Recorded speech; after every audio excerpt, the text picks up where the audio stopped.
গত ২০ জানুয়ারি শপথ গ্রহণের মাধ্যমে দ্বিতীয় মেয়াদে ক্ষমতায় বসেন ডোনাল্ড ট্রাম্প।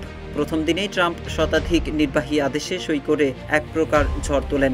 এরপর ২৫ জানুয়ারি বিবিসির প্রতিবেদনে বলা হয়, যুক্তরাষ্ট্রের পররাষ্ট্র মন্ত্রণালয় বিদেশে সব ধরনের সহায়তা কার্যক্রম স্থগিত করেছে এবং নতুন সাহায্য অনুমোদন বন্ধ রেখেছে। এরই ধারাবাহিকতায় বাংলাদেশ সহ বিশ্বের অনেক দেশে বড় ধরনের আর্থিক সহায়তা বাতিল করল যুক্তরাষ্ট্র। মার্কিন প্রেসিডেন্ট ডোনাল্ড ট্রাম্পের ঘনিষ্ঠ মিত্র ইলন মাস্কের নেতৃত্বাধীন ডিপার্টমেন্ট অব গভর্নমেন্ট এফিসিয়েন্সি বা ডিওজিই এই তথ্য জানিয়েছে। ডিপার্টমেন্ট অব গভর্নমেন্ট এফিসিয়েন্সি বলছে, রাজনৈতিক স্থিতিশীলতার জন্য বাংলাদেশের ২৯ মিলিয়ন মার্কিন ডলারের কর্মসূচিও বাতিল করা হয়েছে। রোববার ডিওজিই সামাজিক যোগাযোগ মাধ্যমে এক্সে এক পোস্টে এই তথ্য নিশ্চিত করেছে। এছাড়া ভারতের জন্য নির্ধারিত ২১ মিলিয়ন ডলারের কর্মসূচিও বাতিল করেছে যুক্তরাষ্ট্র।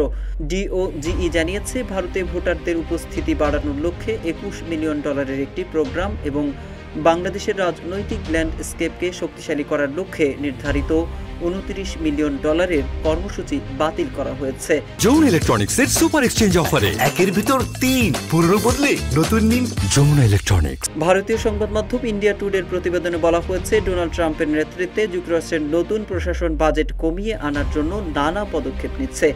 এরই পরিপ্রেক্ষিতে ভারত, বাংলাদেশ সহ বেশ কয়েকটি দেশের জন্য মিলিয়ন মিলিয়ন ডলার তহবিল বাতিল করেছে যুক্তরাষ্ট্র। এছাড়া ডিওজিই জানিয়েছে, মোজাম্বিকের জন্য ১০ মিলিয়ন ডলার, কম্বোডিয়ার জন্য ২.৩ মিলিয়ন ডলার, সার্বিয়ার জন্য ১৪ মিলিয়ন ডলার, মলদোভায় ২২ মিলিয়ন ডলার, নেপালে দুটি উদ্যোগে ৩৯ মিলিয়ন ডলার এবং মালিতে ১৪ মিলিয়ন ডলারের প্রকল্প বাতিল করা হয়েছে।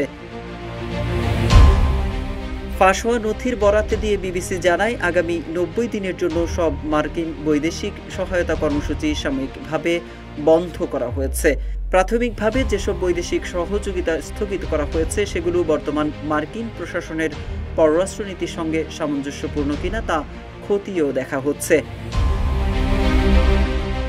উল্লেখ্য, ছাত্র জনতার গণঅভ্যুত্থানের মাধ্যমে গত বছরের আগস্টে স্বৈরাচার শেখ হাসিনার নেতৃত্বাধীন সরকারকে ক্ষমতাচ্যুত করা হয়। হাসিনা পালিয়ে ভারতে চলে যান এবং ডক্টর মোহাম্মদ ইউনূসের নেতৃত্বে অন্তর্বর্তী সরকার এখন দেশ শাসন করছে এবং রাজনৈতিক স্থিতিশীলতা নিশ্চিতে কাজ করে যাচ্ছে।